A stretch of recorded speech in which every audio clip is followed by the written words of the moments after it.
Ce mercredi 11 décembre, le président Félix Tshisekedi a tenu le premier discours sur l'état de la nation de son second mandat. Devant les députés et sénateurs réunis en congrès, le chef de l'État a évoqué toutes les questions touchant à la vie de la nation. Pouvoir d'achat de Congolais, embouteillage à Kinshasa, situation sécuritaire dans l'Est, réforme constitutionnelle. Le président a également vanté les bilans de son gouvernement, tout en formulant de nouvelles promesses à l'endroit de la population. Que peut-on retenir de ce discours? Bonjour et bienvenue dans ce 49e épisode de la saison 4 de Ponabiso, la capsule audio des Bouteli, Institut congolais de recherche sur la politique, la gouvernance et la violence, et du groupe d'études sur le Congo GEC, qui analyse chaque semaine un sujet d'actualité congolaise. Je m'appelle Naomi Moké, je suis chercheuse fellow à Ebouteli. Nous sommes le vendredi 13 décembre 2024. Dans un contexte politique marqué par les débats autour de la révision ou du changement de la Constitution et la dégradation continue de la sécurité dans l'Est, ces discours étaient très attendus par une bonne partie de l'opinion. Sur les plans socio-économiques, le président de la République s'est montré très satisfait des mesures de stabilisation du cadre macroéconomique avec la maîtrise du taux de change, la réduction de prix de certains biens et services. À cet effet, il a annoncé que le gouvernement a suspendu la taxe sur la valeur ajoutée TVA et réduit le taux de droit, taxes et redevances sur 8 produits alimentaires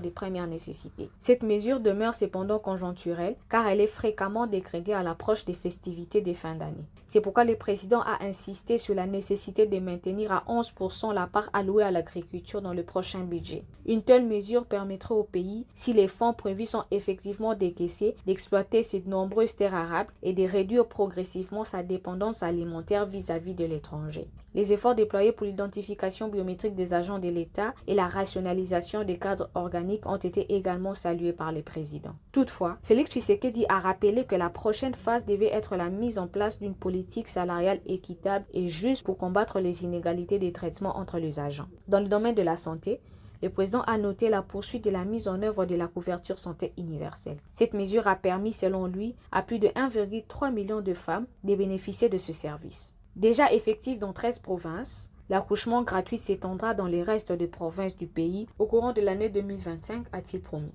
Sauf qu'une bonne partie du personnel soignant est actuellement en grève. Sur le plan sécuritaire, le président de la République, qui n'a pas manqué de dénoncer l'agression rwandaise, a salué la détermination des forces armées et des Wazalendo, ainsi que le soutien de la communauté de développement de l'Afrique australe SADC, qui aurait permis de repousser les agresseurs et leurs supplétifs en dehors de l'entité des Matembe. Pourtant, les rebelles soutenus par l'armée rwandaise n'ont fait qu'élargir les territoires qu'ils occupent dans le Nord Kivu. En plus de Nyiragongo, Masisi et Rutshuru, le M23 a étendu son influence dans les territoires de Lubero et de Walikale, provoquant un afflux massif de déplacés internes.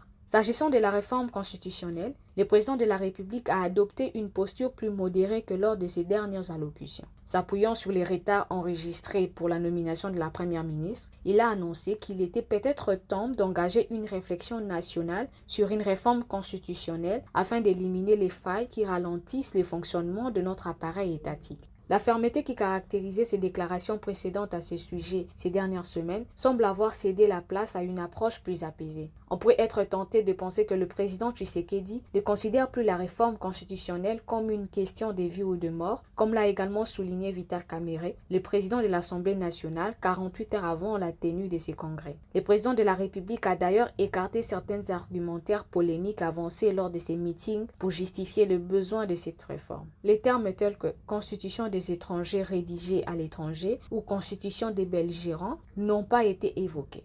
Malgré cette modération du président de la République autour du débat sur la révision ou changement de la Constitution, il n'est pas dit que sa détermination à mettre en place une commission chargée de rédiger une nouvelle Constitution est entamée. Actuellement, conformément à l'article 219 de la Constitution, les maintien de l'état de siège empêchent toute initiative de révision constitutionnelle. De même, bien que l'état de guerre n'ait jamais été déclaré, la crise sécuritaire dans l'est du pays serait un grand obstacle éthique, car elle risquerait notamment d'exclure de ces débats de populations de zones sous-occupées du M23, comme ce fut le cas en décembre 2023 lors des élections générales. Vous pouvez recevoir ce podcast chaque vendredi ou consulter nos analyses sur d'autres défis auxquels la RDC est confrontée sur votre téléphone en envoyant Ebouteli ou GEC par WhatsApp au plus 243 89 41 10 542. À bientôt.